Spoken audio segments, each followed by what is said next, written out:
बिस्मिल्लाहिर्रहमानिर्रहीम। उम्मीद है आप सब खैरियत से होंगे। आज के टॉपिक में हम ये डिस्कस करेंगे, एक एरर आता है, ये correct value please provide correct receipt value. ये एक एरर आ रहा है, ये आपने भी फेस किया होगा। ये क्यों आता है, इसका क्या सोल्यूशन है, इसको किस तरीके से रिजॉल्व करेंगे और अपनी टैक्स रिटर्न को कैसे फाइल करेंगे, आज छोटे से टॉपिक में इस चीज़ को हम डिस्कस करेंगे। आप ये देख सकते हैं कि ये एक एरर आता है और इसमें ये आने की क्या रीज़न है, इसको मैं थोड़ा सा एक्सप्लेन आपको कर देता हूँ।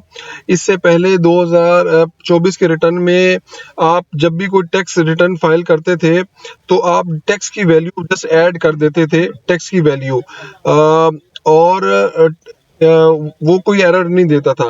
बट एज ऑफ नाउ, जैसे कि मैं अब आपको दिखा रहा हूँ कि जैसे ये मैंने यहाँ पे टैक्स की अमाउंट मेंशन की है, यहाँ पे मैंने टैक्स की अमाउंट मेंशन की है आपके सैलरी के रिटर्न में। मिसाल के तौर पे ये आपकी सैलरी है, ठीक है, ये सैलरी अमाउंट है। यहाँ से मैंने सैलरी को पिक किया, इसके ऊपर जो टैक्स बनता था वो मैंने यहाँ पे सेक्शन 149 में यहाँ पे मेंशन कर दिया। अब जैसे अगर मिसाल के तौर पे ये टैक्स की अमाउंट को मैं सबमिट करता हूँ तो ये एरर दे रहे हैं यहाँ पे, ठीक है, कि वैल्यू आपने ठीक नहीं लिखी। अब ये होगा कि जो टैक्स की रिसीट वैल्यू है वो भी आपको रिक्वायर्ड है और टैक्स भी करेक्ट रिक्वायर्ड है और उसका स्पेसिफिक कोड वो भी करेक्ट होना चाहिए। तो अब देखिएगा, मैं यहाँ पे जाऊंगा और इसकी अमाउंट जो है जिसके ऊपर ये टैक्स कैलकुलेट हो रहा है वो यहाँ पे लिखूंगा तो ये फिर सेव हो जाएगा, ठीक है।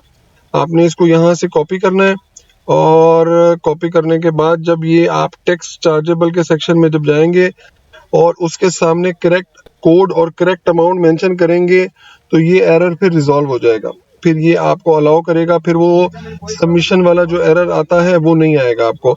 यही चीज़ आपने रिपीट करनी है। तमाम नीचे जो भी आपके टैक्सेस हैं, प्रॉफिट एंड लॉस के टैक्सेस हैं, टेलीफोन के टैक्सेस हैं, कोई यहाँ पे फिगर जीरो ना हो और जो कोड है वो बिल्कुल एक्यूरेट हो। जब कोड बिल्कुल ठीक होगा तो ये प्रॉब्लम नहीं आएगी, ठीक है। सो इसको मैं अब दोबारा आपको कर देता हूँ रीफ्रेज। यहाँ पे इस चीज़ को मैंने मेंशन किया हुआ है कि यहाँ पे आपने ये मेंशन करना है कि जो भी आपका एरर आएगा उसकी वजह ये होगी कि टैक्सेबल अमाउंट आप मिस कर रहे होंगे, साथ टैक्स की अमाउंट पेड जो आप मेंशन करेंगे। ये दोनों चीज़ें जब आप करेंगे तो इंशाल्लाह ये आपको एरर रिजॉल्व हो जाएगा और आप अपनी टैक्स रिटर्न प्रॉपरली फाइल कर सकेंगे विद दैट ईज। और अगर ये आप कोड को और इस चीज़ को इंश्योर नहीं करेंगे तो ये एरर आपका रहेगा और इस वजह से आप रिटर्न अपनी फाइल नहीं कर पाएंगे। इससे रिलेटेड कोई क्वेश्चन हो तो आप हमसे पूछ सकते हैं। Do like share and subscribe. जज़ाकुमुल्लाह खैर।